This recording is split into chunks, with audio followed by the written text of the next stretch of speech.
ए मस्जिद में जुमे के बयान में इमाम साहब कह रहे थे कि लोगों, ओ वो अल्लाह सबको खिलाता है, यहाँ तक कि मिट्टी के नीचे जो कीड़ा है अल्लाह उसको भी खिलाता है। वमा मिन दाब्बतिन फिल अर्दि इल्ला अलल्लाहि रिज़्क़ुहा, रोए जमीन में कोई ऐसी मखलूक नहीं जिसको मेरा अल्लाह ना खिलाता। मेरा अल्लाह सबको खिलाता है, ये अल्लाह के ऊपर में है। कुर्बान जाओ, पत्थर के अंदर में जो कीड़ा है मेरा अल्लाह उसको भी खिलाता है। और कुर्बान जाओ, एक नौजवान खड़ा हुआ, बोला शेख रुकिए, मौलाना साहब रुकिए, हाँ क्या बात है?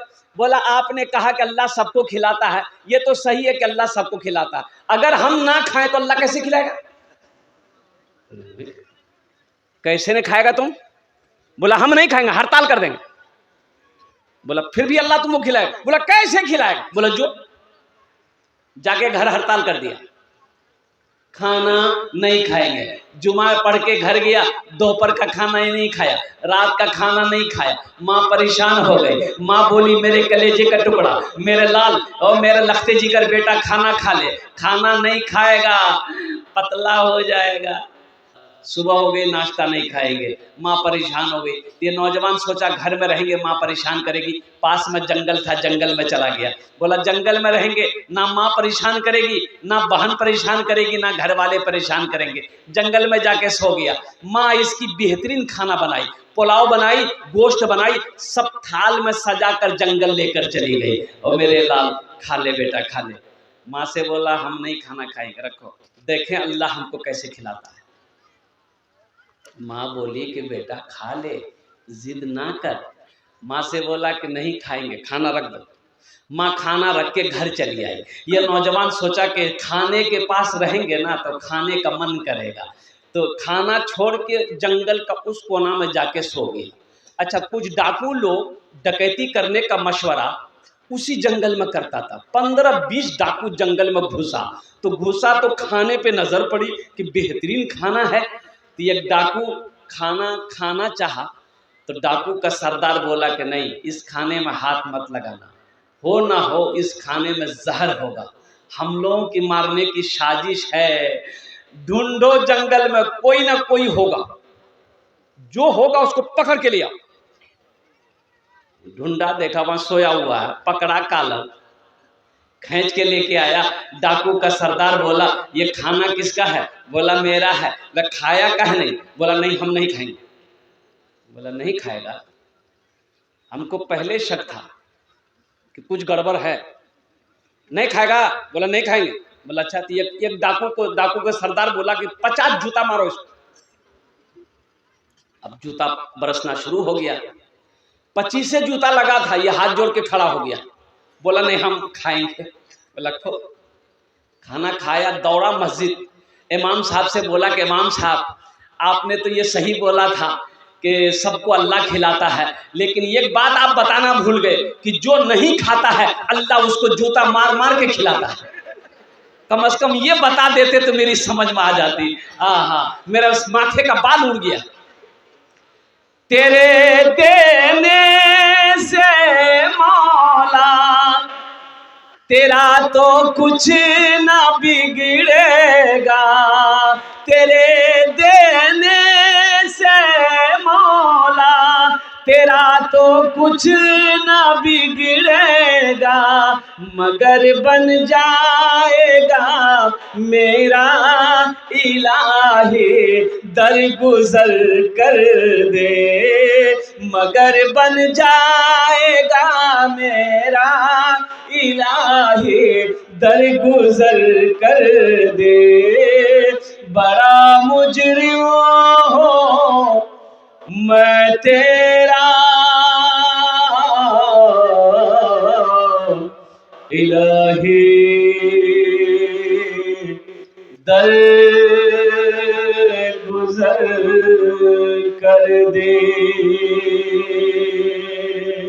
आमीन बोला अल्हम्दुलिल्लाह। अपने बच्चों को कुरान पढ़ाओ, मदरसे का जलसा है, अल्हम्दुलिल्लाह सुम्मा अल्हम्दुलिल्लाह। हम नौजवानों से कहते हैं मेरे बच्चों तुम्हें अखबार पढ़ने का टाइम है, फेसबुक चलाने का टाइम है, अल्लाह अकबर कबीरा, और कुर्बान जाओ तुम्हें व्हाट्सएप चलाने का टाइम है, इंस्टाग्राम चलाने का टाइम है। अगर तुम्हारे पास टाइम नहीं है तो वो कुरान पढ़ने का टाइम नहीं है। ये अफसोस का मकाम है कि मुसलमान का बच्चा हो और कुरान पढ़ना ना जानता। ये अफसोस है कि नहीं भाई? ये कुरान, ये अल्लाह की लारेब किताब, और कुर्बान जाओ 1450 साल का अरसा हो गया।